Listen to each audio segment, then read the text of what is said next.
Very good afternoon. Okay. Very good afternoon to SPE members and non-members present here today. And good afternoon to, I think it's good evening to, or morning to Mr. Ite or Engineer Ite from the US, who is our distinguished lecturer for today. Even though it's our October meeting, I see this topic as a very distinguished topic that we're going to learn a lot from it. I have personally had a chance to listen to a bit of this topic from himself at the summit. And from what I said in the energy industry, is come up so many times for discussion. And throwing back to looking for an honorable speaker for this topic, we are very indeed honored to have Engineer Michael Ite to present it, even though his bio is going to be read and introduced. Believe me, members here, that we have the right person to do with this topic. SPE Ghana session is motivated to do a monthly technical session, and that is why we have this October session. There's going to be a November, December, and every month session. I'll entreat you all to stay tuned for wonderful packages coming our way throughout this and next year. Without wasting my time, I know that this topic is very, very compact, but I want to welcome you all to this month's technical session, and fasten your seatbelt and enjoy, ask questions, and comment where necessary. Engineer Ite is very endowed, so he's ready to answer all questions. Thank you so much, program committee, for putting this out. So, cheers. All right, thank you very much, Dr. Reveson, for giving us today's opening remarks. The theme for today's meeting is Replacing Ghana's Dwindling Reserves, a case for aggressive frontier basin exploration and the harnessing of our stranded resources. I'll quickly read the abstract and then Engineer Ite can. Hello. But are you okay?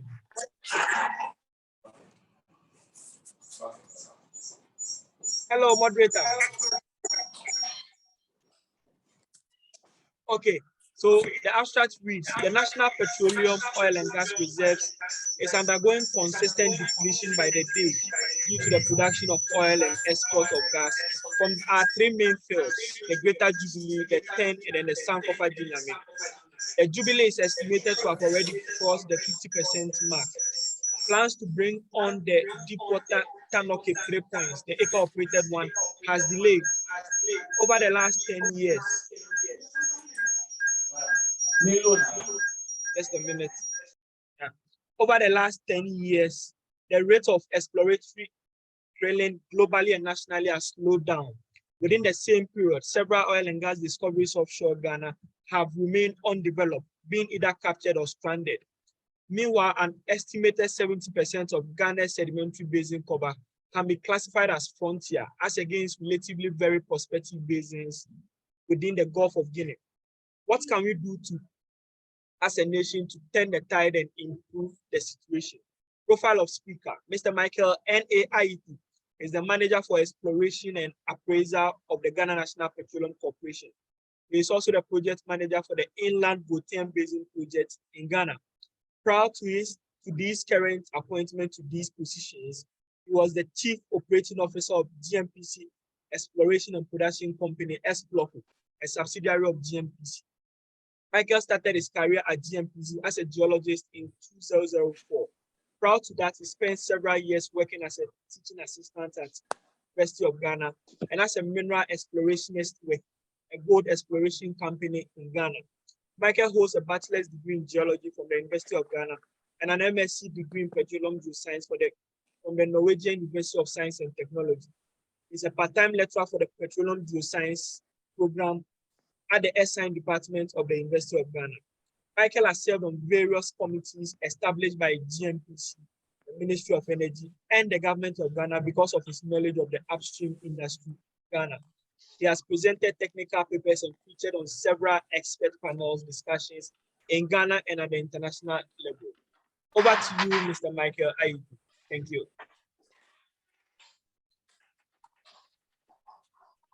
So thank you very much. And I want to say a warm welcome to all the attendees to this very important discussion. I want to say discussion because I want people to come in whenever they have related questions so we can deal with it. So I want to start now. So the presentation today will look at these areas. Well, first, I'll try to let members have a feel of what the upstream sector looks like. We'll also look at certain facts about the upstream business.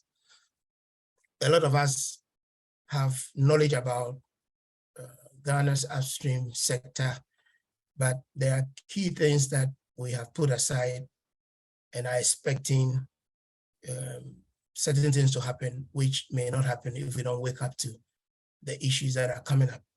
Then again, there is this misconception that Ghana's sedimentary basins have been de-risked, and for which, as a country, we keep asking for more than we should actually ask for, and this has affected the attractiveness of our basins. So I'd like to discuss how frontier our basins are.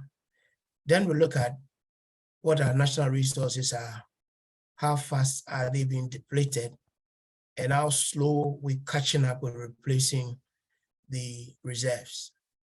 I've tried to look at what other countries which find themselves in our shoes are doing. And I'll take two countries, Malaysia and Nigeria, and see how they have approached, first, how they award their blocks and how they ensure that companies that are awarded blocks do the exploration and how they intend to replace their dwindling reserves. And then I have some suggestions that I'll share with members, things that we have to do, things that we are doing, but we have to do it better in order for us to be able to remain an oil producing country well into the future. So the upstream sector, this slide is important because I'll be referring to both the Ministry of Energy, the PC, and the GMPC along the way. And it's important that we see the roles that they play. So this is the structure of our energy sector in Ghana. And I'll just focus on the upstream sector. The Ministry of Energy is the overall body that supervises activities in the upstream sector. They are in charge of policy formulation, monitoring, and evaluation. And under the Ministry of Energy, there are agencies. One of the agencies is the Ghana National Petroleum Corporation, which serves as the commercial entity that has been set up by the government to play a direct role in the upstream sector.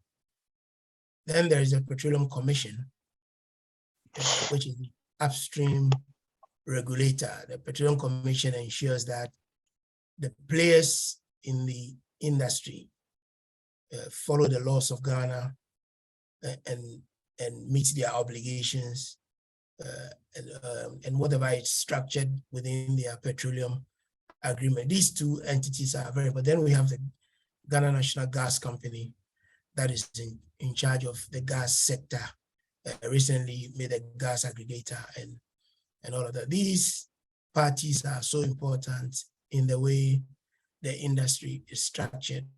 I'll pay particular emphasis on the Petroleum Commission and GMPC, and then our mother institution, which is the Ministry of Energy. The decisions taken by these entities are very important in the discussions that we will have. Whether we make it out of the issues that are coming up or not will depend on how the ministry formulate policies how we amend our EMP laws, how we set up the regulations that are needed. When we look at the case of Nigeria, we'll see why it's important that we take a second look at our regulations and ensure that the gaps that are still outstanding are immediately filled, so that the delays we have in the sector, especially when it comes to block awards, will be the thing of the past. We'll look at how other countries have done it so quickly. Then we'll look at GMPC. What is our national role? What is our commercial role? How are we playing this role to ensure that we bring up the prospectivity of our basins to the extent that investors will appreciate exactly what we have. The idea that we wait for investors to assess the data and tell us what they believe is in their basins is not good enough.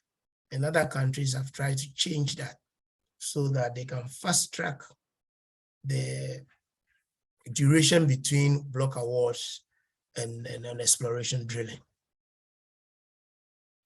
Now, it's important to note that in Ghana, before any entity can go into exploration, blocks are awarded.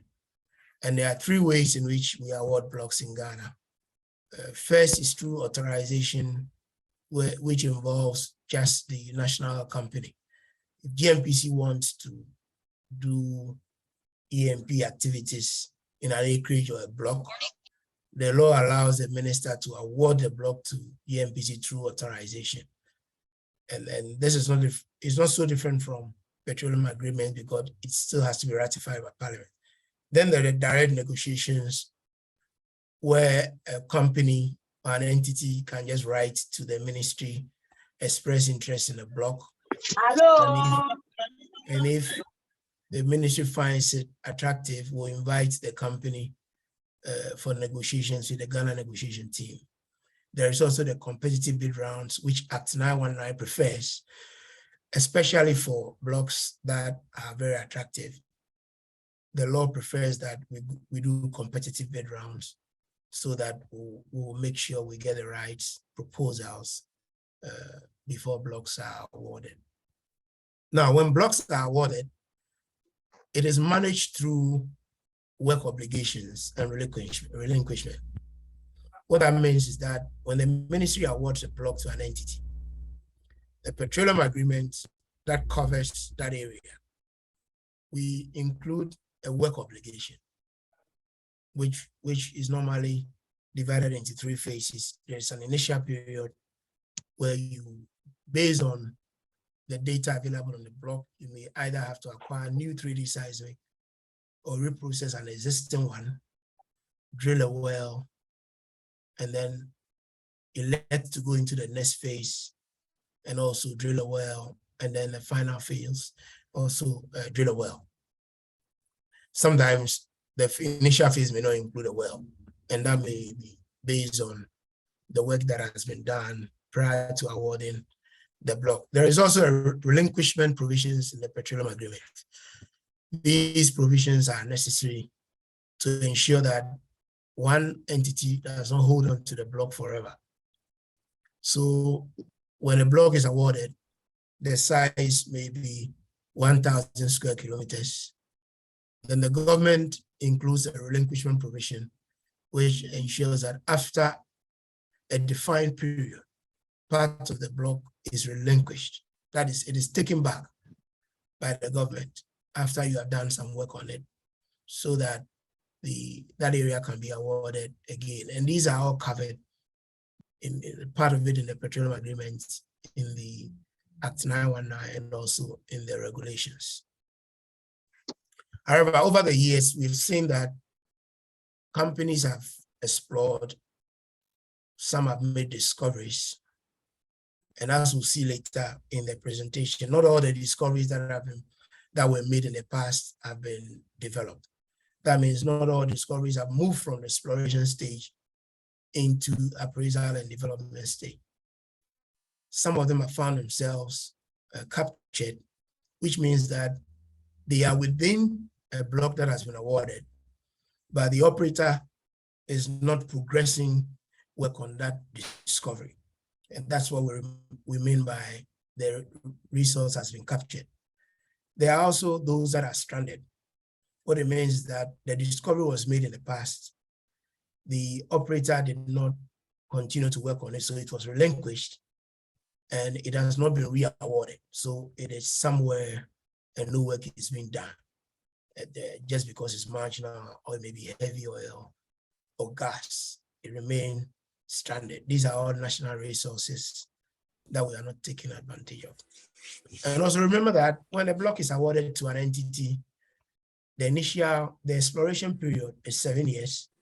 But once the company progresses a discovery into development and production, they have between 25 to 30 years. Act 919 has reduced the E&P period from 30 to 25, but we have existing petroleum agreements in Ghana that are valid for 30 years, some 28 and 27. But now the new law ensures that you can only explore and produce up to 25 years. So these are long periods for which we commit our national resources to an investor. And if we don't monitor what they do and regulate it properly, they can hold on to these resources for this amount of years and we will not get what we actually deserve as a country. And that will be part of our discussion going forward. Now, quickly, let me take you through where we have come from as a country. We said that oil exploration started 100 years ago. Offshore exploration started in the 1970s with the Sopon and the Tano discoveries. The Sopon discovery was commercialized, the Tano discovery was not commercialized by Phillips. So it was left stranded. Now in the 80s, the government decided that the country needed an entity that would directly participate in oil and gas activities. So GNPC was formed as a commercial strategic vehicle for state participation. In the 80s, the laws were formulated, the E&P law, the petroleum income tax law, and also the GNPC law that established the corporation. In between the 80s and 2000, there was a comprehensive data acquisition. There were G2G arrangement between Ghana and Canada that allowed the Canadian companies to come in and acquire a lot of 2D, 3D seismic. There was also a review of our fiscal regime such that there were different royalties for shallow water and deep water. It was also a period where GNPC built capacity because along the line, it played a dual role of both the national company and also the advisor to the regulator, which was the Minister for Energy at the time. So there was a strategy to do aggressive promotion. And for this reason, huge blocks were demarcated. And the strategy was to award huge blocks and then commit companies to acquiring data over this block. Most of the blocks that were awarded then were in the Tano and the Kita area. 10,000 square kilometers of acreage was given out, and relinquishment provisions that allows the companies to share of 50% were included in the PEs. This was one strategy that helped the country to acquire more data offshore. Within a short period, 2D seismic and 3D seismic covered most of the Tano area, even into deep water, and also the Kita area where Devon and the rest operated. And this helped in the discovery in 2007 when Cosmos, Talo, ENI, and the rest came in between the early 2000s to 2006. Hunt Oil had already acquired 3D in the West Cape 3 Points area, exactly where ENI has OCTP. There was already a deep water discovery that encountered 4-meter oil. And the South Disco well has also been drilled in 900 meters of water. These data sets helped the companies that came in. They were able to understand the play better, and that culminated in the Jubilee discovery and other subsequent discoveries that were made. This was what opened our sedimentary basins to international attention. Prior to that, there are several companies that have been to Ghana and have concluded that there was no way we'll make commercial discoveries in Ghana. There are reports that were made by several companies that sort of killed our basins, but the consistent and aggressive work by GMPC and its partners over the years is what opened the basin to global attention. Now, this is to let us understand that exploration comes with risk. There are several companies that shy away from exploration. Some of the majors actually shy away from frontier areas. They allow small companies to do the exploration, and when they are successful, they buy them off, just like Exxon was trying to do when Cosmos made the Jubilee discovery in 2007. Earlier days of exploration ensures that you sink money, especially with our petroleum structure. The investor pays for all the exploration work, building on whatever has been done by GMPC. And if they don't make discoveries, there is no recourse to GMPC or the state. If all your wells end up being dry or marginal, like Hunt Oil in the early 2000s, late 90s and 2000s, they spent close to $100 million acquiring 3D, and they drilled 3 wells. One was successful, but marginal. The others were dry, and they packed off and left, and nobody paid them a dime from the $100 million they spent. So exploration is not an easy decision. It is high risk, and sometimes it could be high reward or zero reward. It is a period where you sink capital, and if you are ready and all the elements align, you may make a discovery. And even at the appraisal stage, and if you are able to prove a commercial discovery, you're likely to move into the development sector, which will also require huge investment. Things we fail to see is that there are companies that can explore and make discoveries, but they may not have the strength to move the discovery into appraisal and development. We have always assumed that once you award a block to a company and they explore, they will have the capacity to move it to appraisal and development. The business models for most exploration companies are different. There are some that may prepare the block and go shopping for an entity to come and even acquire 3D seismic. They are what we call the speculators. And there are others that will sink the minimum capital into acquiring data, but they will never raise capital to drill. You have to find companies who can drill. And there are those that can drill the first exploration well.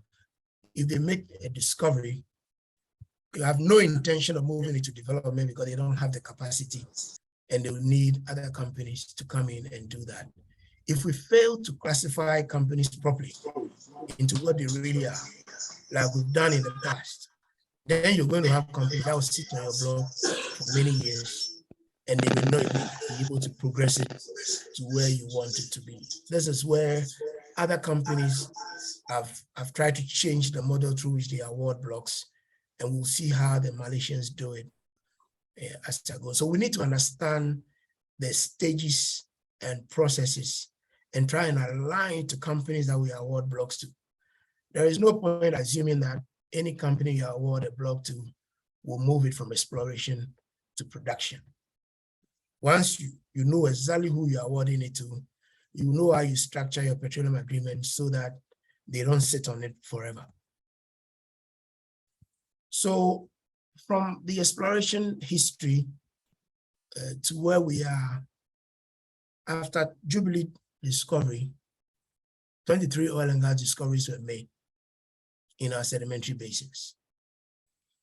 And at one time, we were predicted to grow to become the fourth largest oil producer in Africa. This was a time when it was believed that Jubilee was going to do 120,000 barrels in one phase and 240 in another phase. That didn't come on. All the 23 oil and gas discoveries that were made, some were marginal, others were isolated, and only few have been developed. The Jubilee field, which is a world-class field, is a field that we rely on as a country, has just over 600 million barrels of oil reserves, and as of 2020, we've gone past 50%, especially in the core area. And it has been projected that by 2025, we would have shed off an additional over 300 million barrels from all our producing fields, which means that our national reserves, which is at 1.1 million barrels of oil equivalent, will be lowered by about 300 million barrels. And we will look at the details later. If you look at the math and look at how much Jubilee is shedding off every year, close to 30 million barrels, and 10 in Sankofa, you can see that we're doing close to about 50 to 55 million barrels every year. So if you have 700 million barrels left, you can do the math to know that in 12 years, if we don't replace our reserves, we'll be back to where we started. And that's not what anybody wants. So it's important that we begin to discuss the issue of how we replace our reserves, or how we harness what has been discovered and are either stranded or captured. I put in this slide to try and also stress on the point again that even though we explore, until a discovery is made, we will not progress to appraisal or first oil and build up to the plateau. A lot of Ghanaians believe that once we hit the plateau, we will produce that till Jesus comes. A lot of people, even politicians, do not know that the production will plateau at a point and then it will start declining. It's important that this discussion is brought to the fore because it's important in planning, so that the people that plan the development of the country will know that at one point in time, revenues are going to go down because the fields are going to decline. And if we don't have a plan to do aggressive exploration, find a way to get people to drill and make discoveries, we'll become like Cote d'Ivoire. You go up and very soon people will forget about you because you are no more an important oil producer. Now let's look at some few facts about the sector. The energy transition is on. As much as we may not want to hear about it, most governments and companies are at a crossroads. They are finding a way to invest into renewable energy and also find a way to reduce exploration. It has been predicted that this transition will create the largest reallocation of capital in history. And we already see that. A lot of the mega companies, oil companies, have cut down exploration budgets because there are people sitting on their boards that are insisting that they also do investment into the renewable energy. So exploration investment has reduced. You can also see that because of the reduction in exploration budgets, few more exploration wells are being drilled all around the world. And the issue is that fields are depleting more and more rapid than even the projections that have been made. The drop in the exploration capital did not start today. most countries have not really looked at data, but if you look at global data for exploration, you see that the drop started way back in 2014. And if we don't look at how we will plan, we'll be faced with what we are faced right now as Ghana, where exploration has reduced to the barest minimum. There's also one fact that, petroleum is a finite resource. We produce close to 170,000 barrels if you take all the fields per day. And if you look at the rate at which we are producing,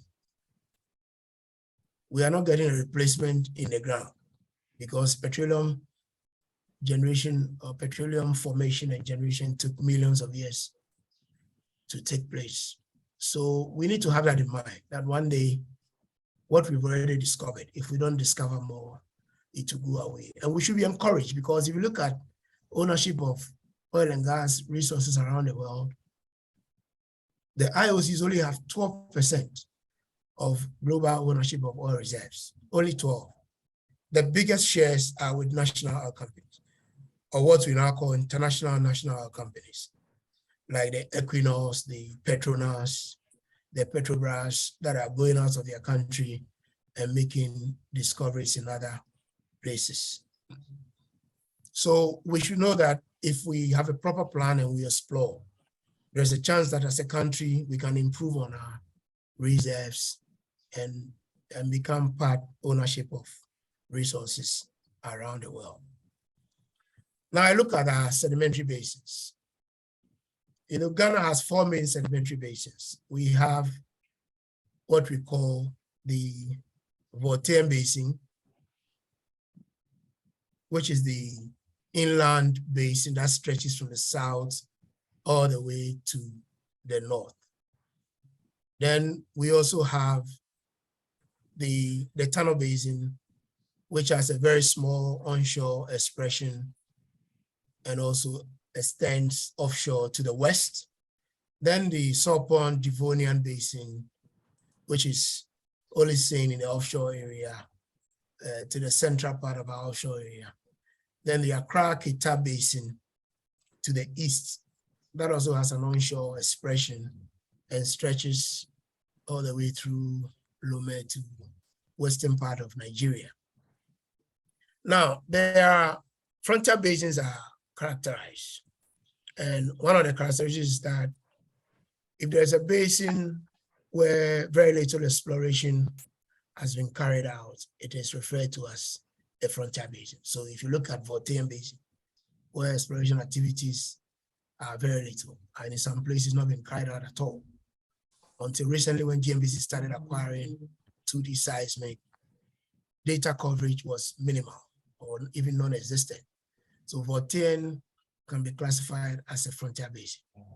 Now they say where exploration activities have only been short-term.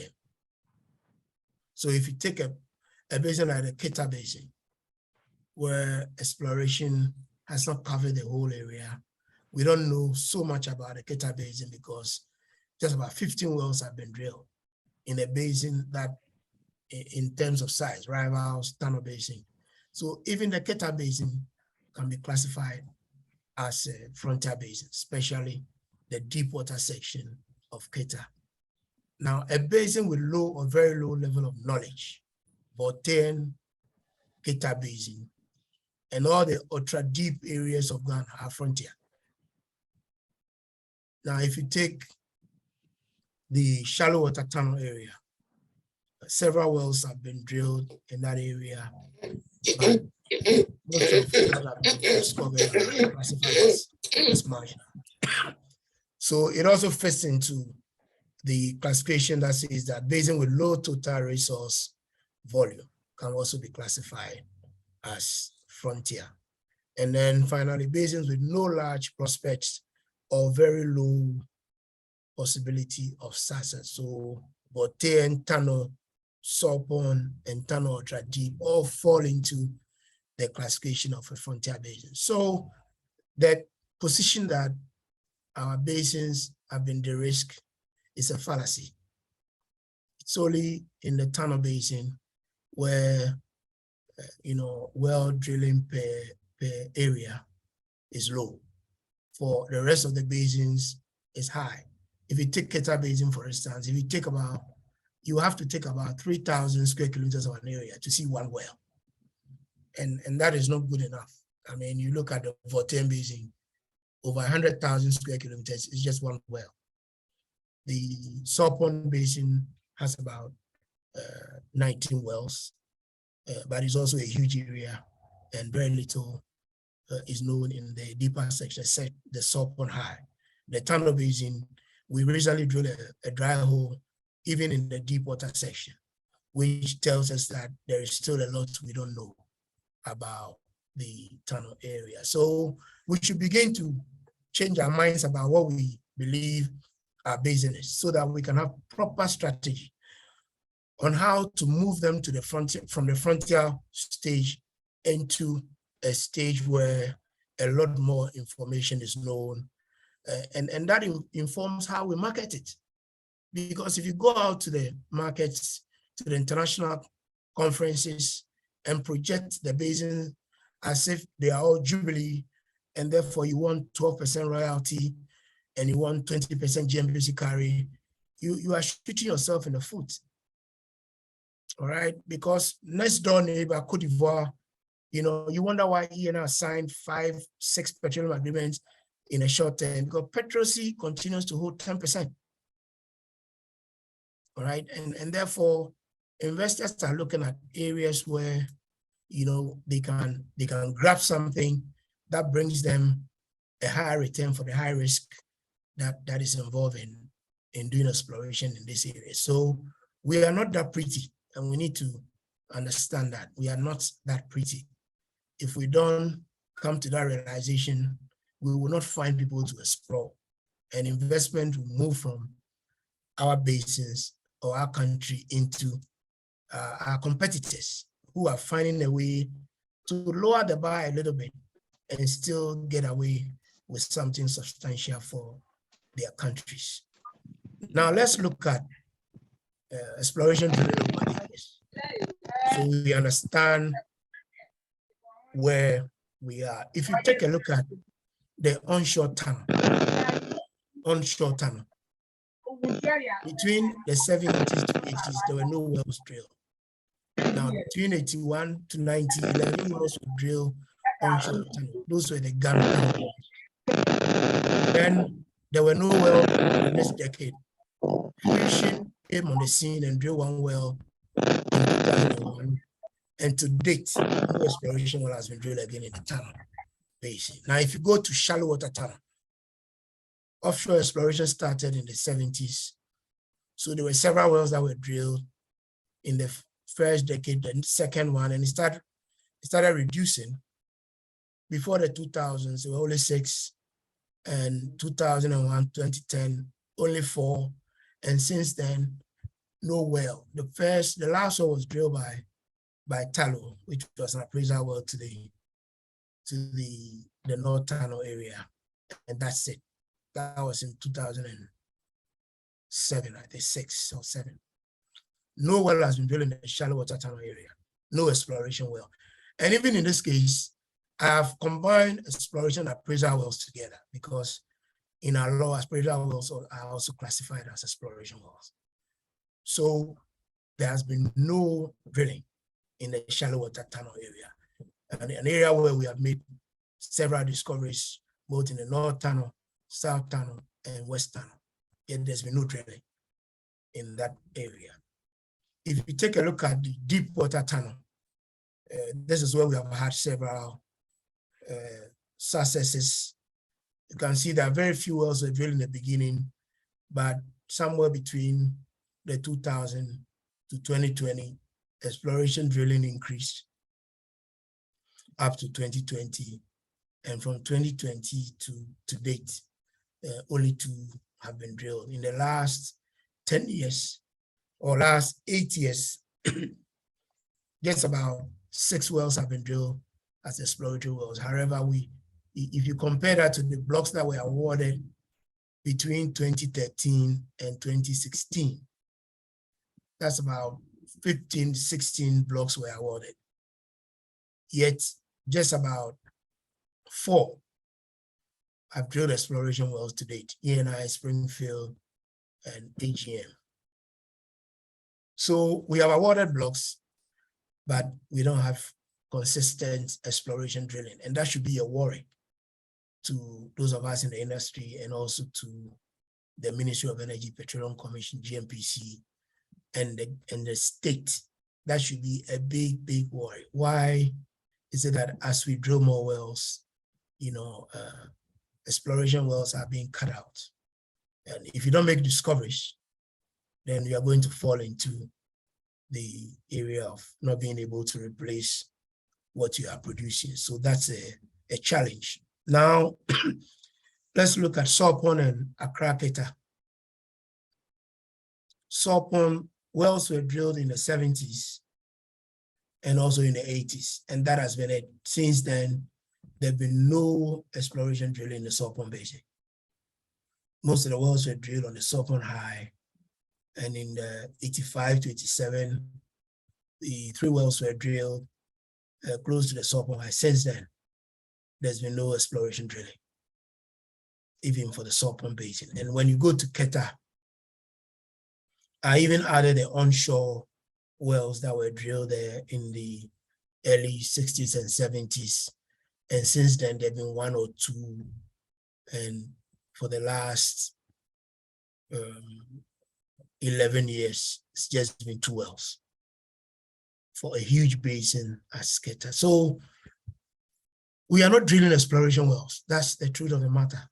And that should be alarming to the planners of the regulators of our sector. It's a big issue that we are awarding blocks, yet there is no consistent exploration drilling ongoing. We need to be talking about that. We need to find out the reasons why, and we need to change the picture as early as possible. Other than that, we will become like the Equatorial Guineas and the Ivory Coast and the rest that had significant production and all of a sudden zero or very little to show for it. And this slide I showed in the last presentation, if it shows the discoveries that were made over the period and those that were captured or stranded or developed. You can see that when the discoveries are made, some are developed and some are left stranded or captured. And you can see that it carries it all through, even to our recent time from 2011 to 2022.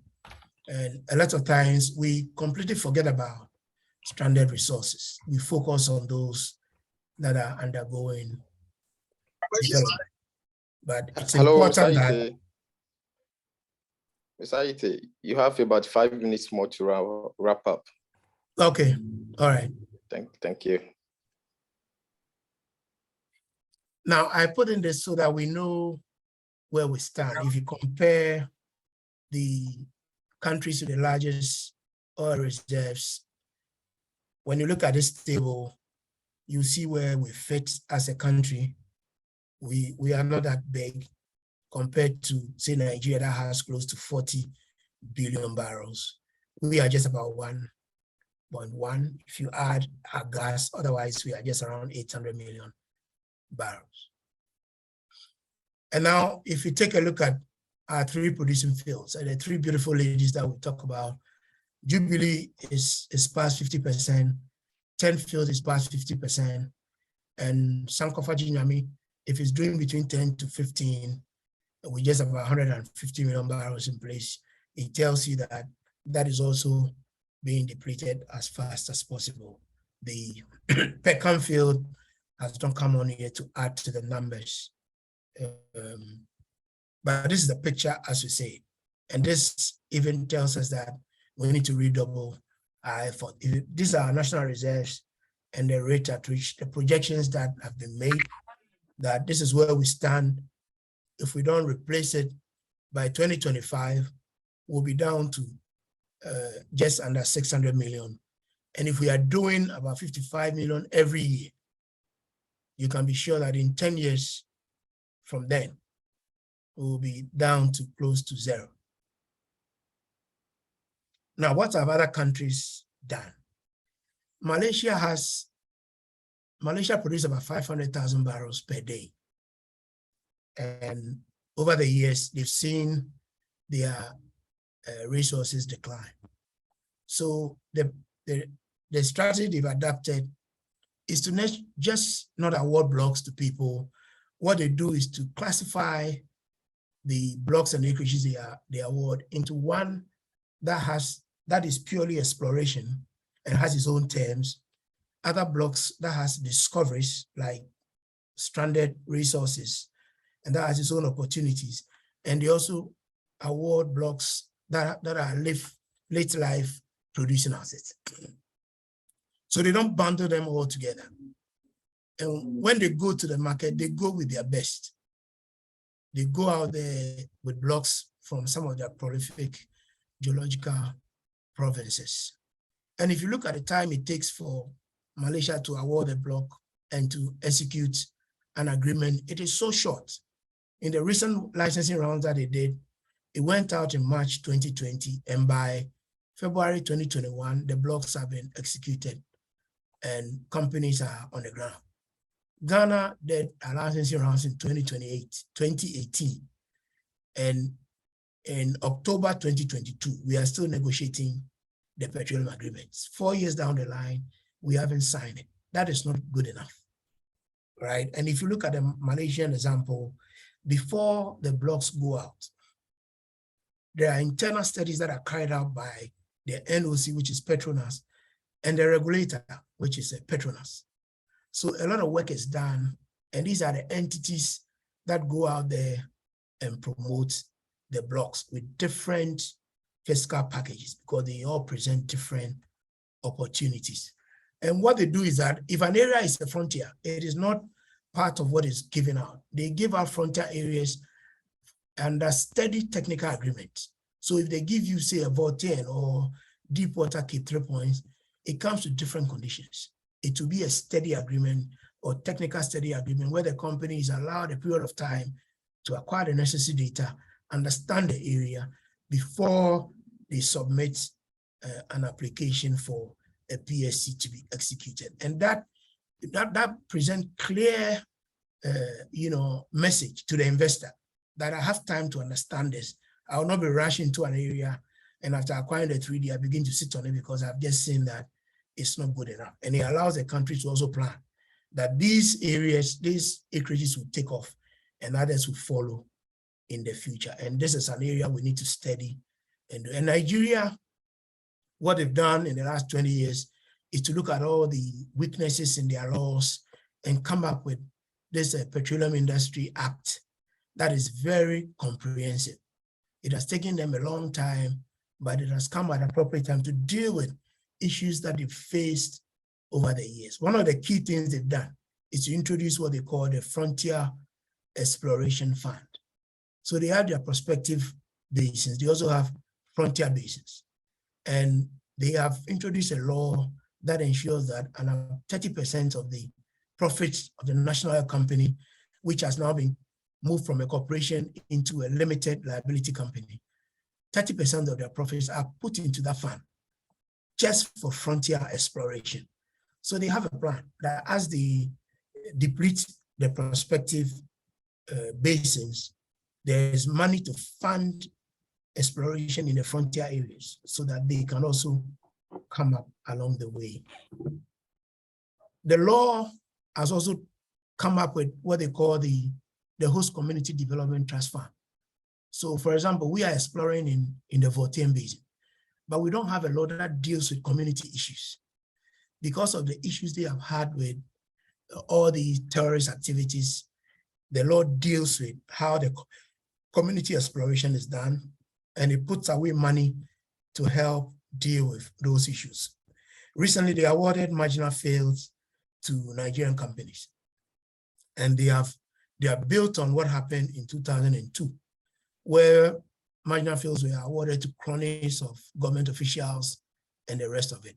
In the recent one, they made sure that those that applied for it are companies that have what it takes to put the fields in production or improve production. So they canceled those that were awarded in 2002, the companies that couldn't work, and then they have awarded it to more credible companies. That's what we need. It's a lesson we also need to learn. Many a times we have awarded blocks to whoever has applied and has shown that they can explore without looking at their technical experience and the historical part of that company. Though some were just formed 1 year and they were awarded blocks and all that. We need to learn from it. That's what the law has done.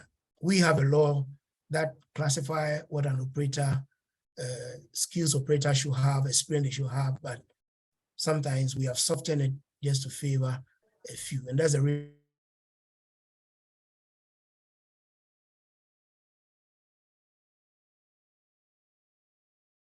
to now and now about more comprehensive, has had most of the regulations also passed. So there's a regulation on bid licensing rounds, detailed, regulation on host community, regulation on royalty, regulation on unitization. These are details that have been passed. And all these certainties are important to oil and gas companies. They don't need to have uncertainties in your law where the law refers to a regulation, but that regulation has not been passed. We need to go beyond what we have to enact regulations that will help us in our marketing of the blocks. Now, finally, what is the way forward? The first thing we have to do with the Petroleum Commission has commenced is to find a way to execute agreements that will ensure that all our basins are covered with new data, either seismic, non-seismic, and where there are data sets already available, we need to do commission studies, study agreements, and we don't have to let all data set lie fallow. We need to find companies that can use them and that can churn out, recent information which can be sold to investors when they come to Ghana. We also need to repackage the blocks that we are offering. We need to repackage them as clusters, offering diverse opportunities, and only award them to credible investors, people that we know will drill in 2 years. There's no point in awarding to 10 different companies when only one has the capacity to drill. Now, we also need to empower our national company. Malaysia, the Petronas has been empowered. Their laws were changed actually to make sure that they become solid and powerful, even to go international. The same can be said of their regulators. We need to empower GMPC and PC so that they can take the lead when it comes to frontier acceleration. We also need to enact all the relevant regulations to support Act 919 and look at deploying the hub concept to harness the stranded and captured resources. There has to be a roadmap for aggressive exploration.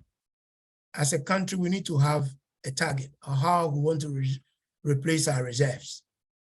GMPC is working on something like that, but as a ministry, it has to be at the top, and both the regulator and GMPC must be charged to work aggressively towards that. And then again, we need to have a total overhaul of our fiscal package in order for them to speak to the kind of basins we have. And for the existing petroleum agreement, those that are not working, we need to review their fiscal package. Others have to be terminated, especially if they are non-performing. But we have something immediately that we can do, and that is to support the operators that have made the recent discoveries. We need to support the Pecan development.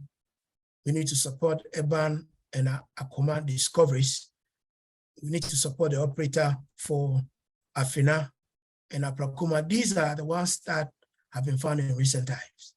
And those are the low-hanging fruits that must be supported so that they can move immediately and quickly from discoveries through appraisal to development, so that they can come and support our production numbers into the future. Thank you very much. Thank you, Mr. Michael Aite. You've been very exceptional and clear. I think you've done well. You need commendation from us. Yeah, you've done very well. Now it's question time. Please, if you have question, you can go ahead to ask it. You can also raise your hand from the chat box. We'll call you. Before then, I have a question. Mr. Aite, from your exposition and explanation, you made us aware that the exploration or the discoveries comes with risk. It's high risk and high reward. Sometimes also comes with no reward.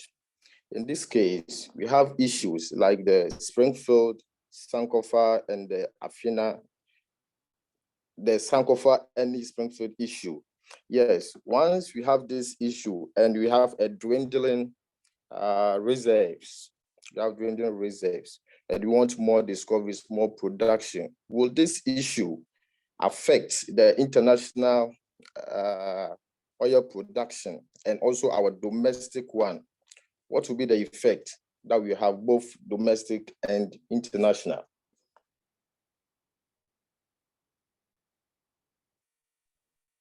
All right, thank you very much. I think you're asking a question regarding the unitization dispute that is ongoing. Exactly. Okay. Well, unitization is it's something that is accepted in the oil industry. And in most jurisdictions, even in the US where there is rule of capture, very few unitizations are peaceful.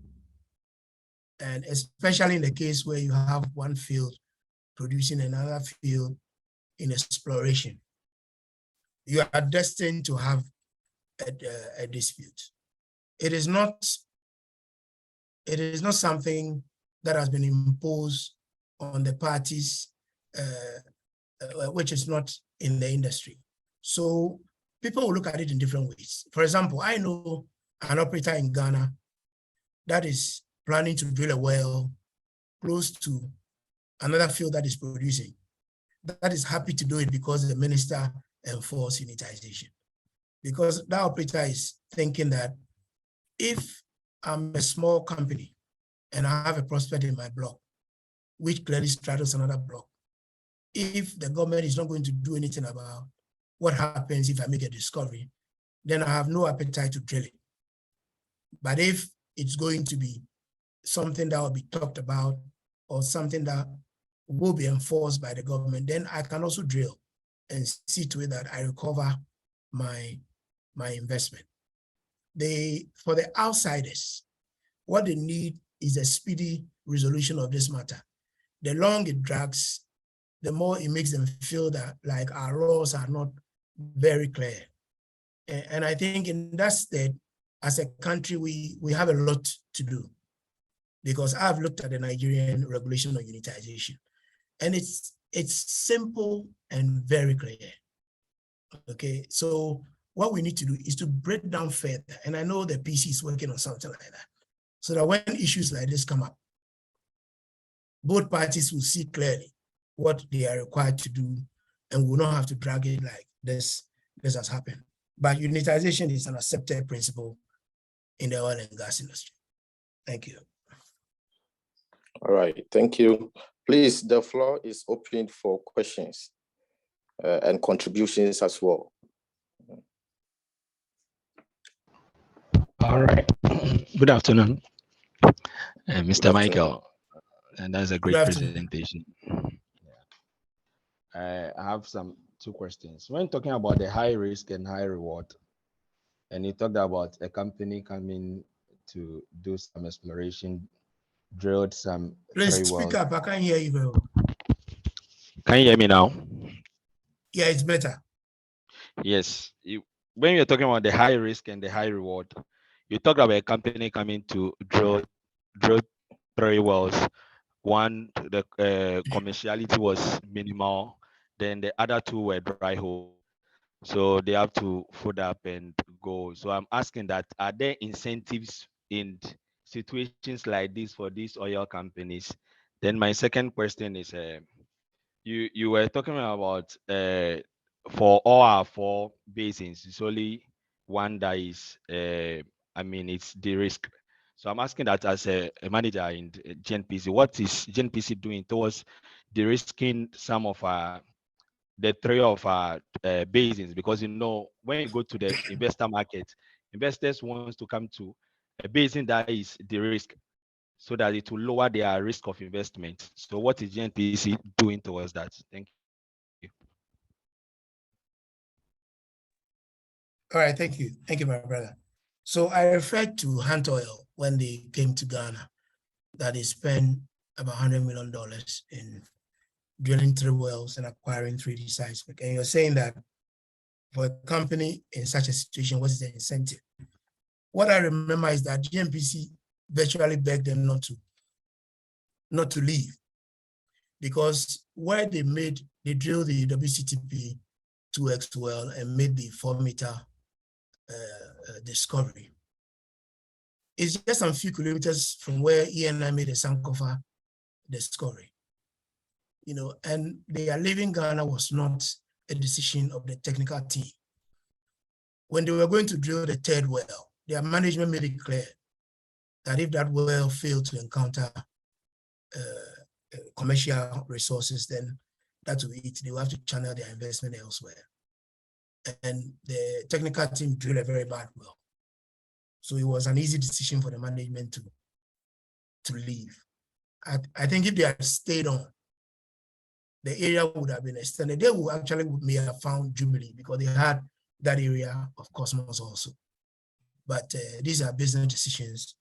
And when they are taken, we as technical people, there's little we can do. So they left. Now, what is GNPC doing to de-risk our basins? You recall that I mentioned that we are working in the Voltaire Basin until we commenced data acquisition. There was only 208 light kilometers of 2D seismic, which is even an old data set, data that was acquired in the 70s, so very poor quality. What we have done since 2017, actually from 2015, is to conduct desktop studies, look at analogs around the world, and that informed our seismic acquisition over the area. We have so far covered it with over 2,500 line kilometers. There are regional lines that stretches from the south to the north, both dip lines and strike lines. So there's a lot more information on the basin right now. It is not yet ready to be given out to the international community, but even for what has been done, our understanding has improved, and we are working towards drilling a well to tie to the seismic that has been acquired. So in that stead, we are doing a lot, and we are investing a lot of money in that exploration. With the other basins, what we do in GNPC is that we have project teams that sort of mimic all the work that have been done by the operators. We also have teams in areas where blocks have not been awarded. So for example, in the Keta Basin, we have teams that are working on existing data sets. They are interpreting it, and they are coming up with different ideas on how we can unlock the potential of that basin. So when CNOC is awarded a block, they may have the first feel of what is in that area from a GNPC team. And I don't know, maybe PC is doing the same, but that's what we do. There are teams working in the Sopon Basin, even though there is no operator there, and we'll have teams that can break things down for investors that will come into the area. The same for deep water tunnel and the shallow water areas and all that. So that's what we're doing. We are directly not in charge of promoting the blocks, except when we are engaging our own partner. But Petroleum Commission does that. Recently, there was block promotion outside the country. And so as GNPC, we have a lot of ammunition that we can deploy, especially to those that are interested in investing in Ghana. Thank you. Thank you. Thank you. I think we can take 2 more questions.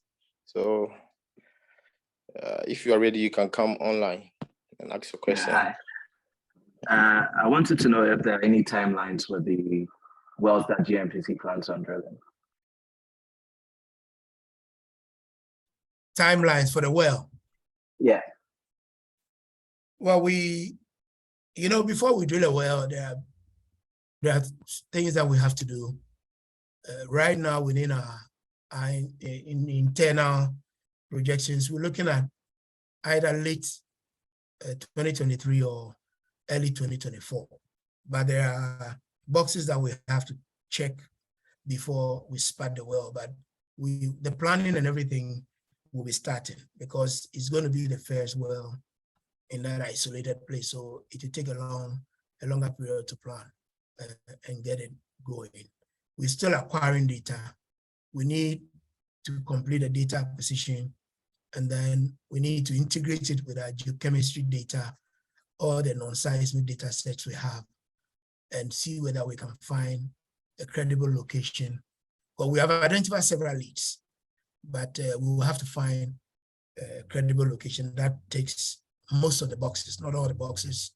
At least we need to ensure that the risk of drilling a dry well is minimized, and then we will drill.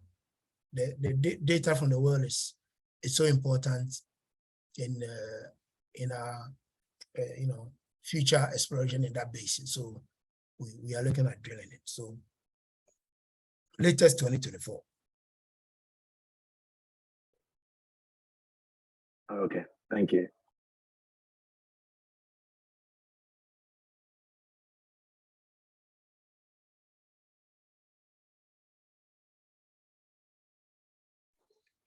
Hello, can you receive one more question? Any more question?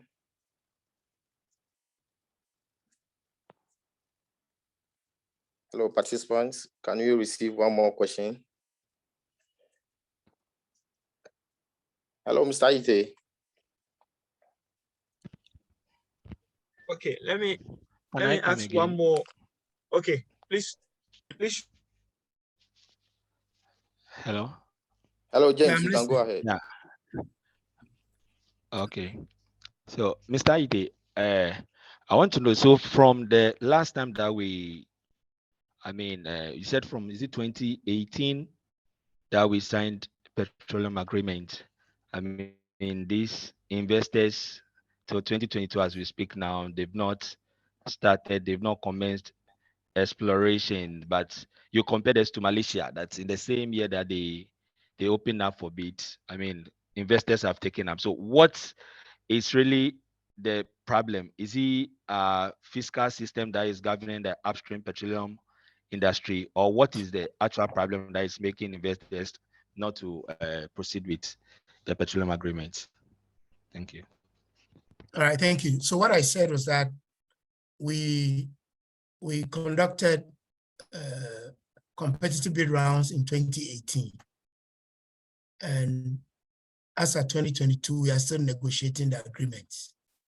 And if you look at Cote d'Ivoire, Nigeria, Malaysia, it takes a shorter period, mostly not more than a year. I mean, I was told that in the US, to get a concession, to get a permit to explore, it takes 3 months. For us, it takes too long. And the problem is with our laws.